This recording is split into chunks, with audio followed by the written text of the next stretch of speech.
Tout le monde connaît le quartier de la Défense à Paris. Ses gratte-ciel, son centre commercial, le siège des plus grandes entreprises françaises. Mais sous ces centaines de bureaux, de boutiques, sous ces milliers de personnes qui se croisent chaque jour, vous n'imaginez pas ce qu'il se passe dans le plus grand secret.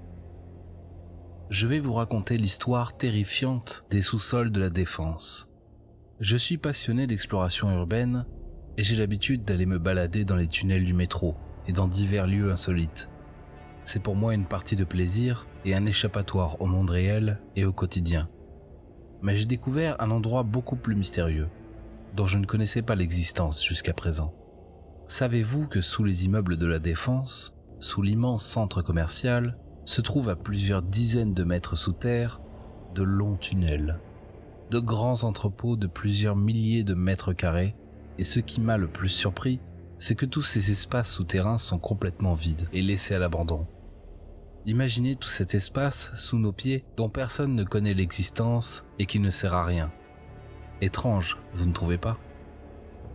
J'ai donc voulu mener mon enquête, et après quelques recherches, j'ai obtenu des informations sur ces fameux tunnels et entrepôts souterrains.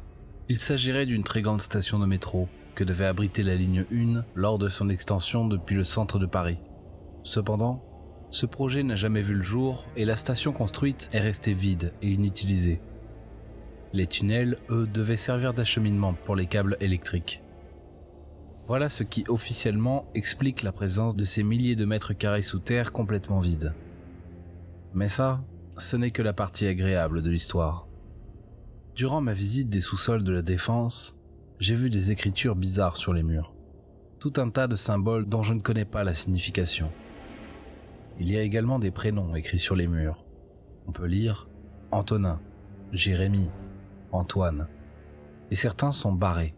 J'ai trouvé ça très étrange. Dans une autre salle, j'ai vu un lit d'hôpital tout rouillé. Je me suis demandé pourquoi et comment il est arrivé ici. Pour avoir des réponses à toutes mes interrogations, j'ai fait de nouvelles recherches sur des forums sur Internet. Mais les informations sont très rares, car ce lieu très mystérieux n'est pas très connu. Et j'ai l'impression que les quelques personnes qui ont des informations les gardent secrètes. Mais pourquoi ? C'est comme s'il y avait quelque chose à cacher, quelque chose de terrifiant et d'interdit. Et c'est justement ce qui m'a donné envie d'en savoir plus.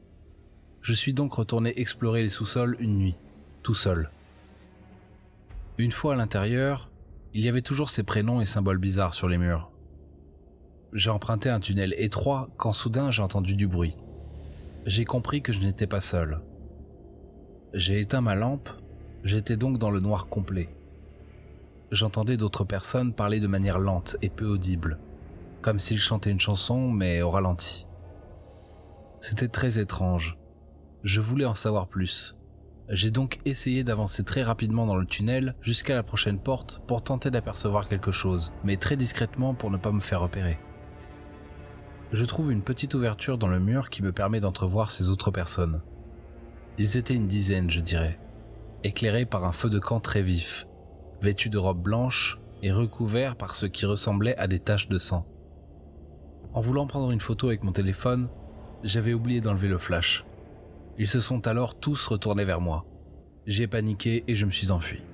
J'ai couru le plus vite possible que je le pouvais dans ce long tunnel. J'arrive à trouver une sortie et à remonter à la surface. J'étais donc en sécurité, mais je n'ai pas pu obtenir plus d'informations. Le mystère reste entier. Que se passe-t-il dans les sous-sols de la Défense ? Qui étaient ces personnes et que faisaient-ils ? Étaient-ce simplement des jeunes qui faisaient une soirée improvisée ? Je n'en sais rien. Mais j'en doute. Je veux avoir des réponses à toutes les questions que je me pose. J'ai l'impression qu'il se passe quelque chose de très étrange ici, et je ne veux pas en rester là.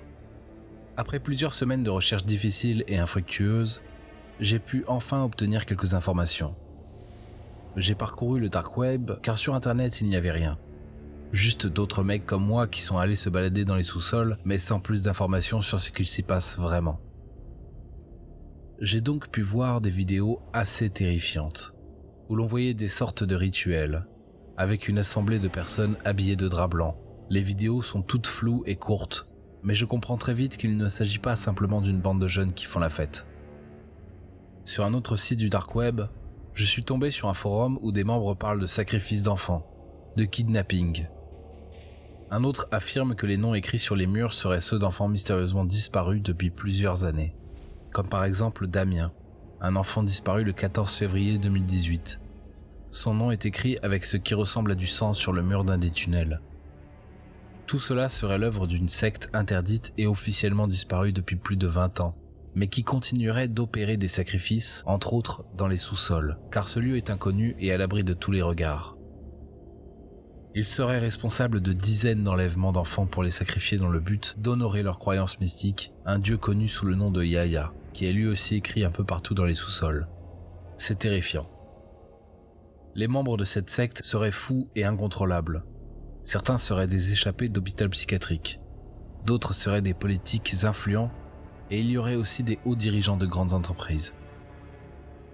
Il n'y aurait aucune information sur Internet pour garder leur anonymat.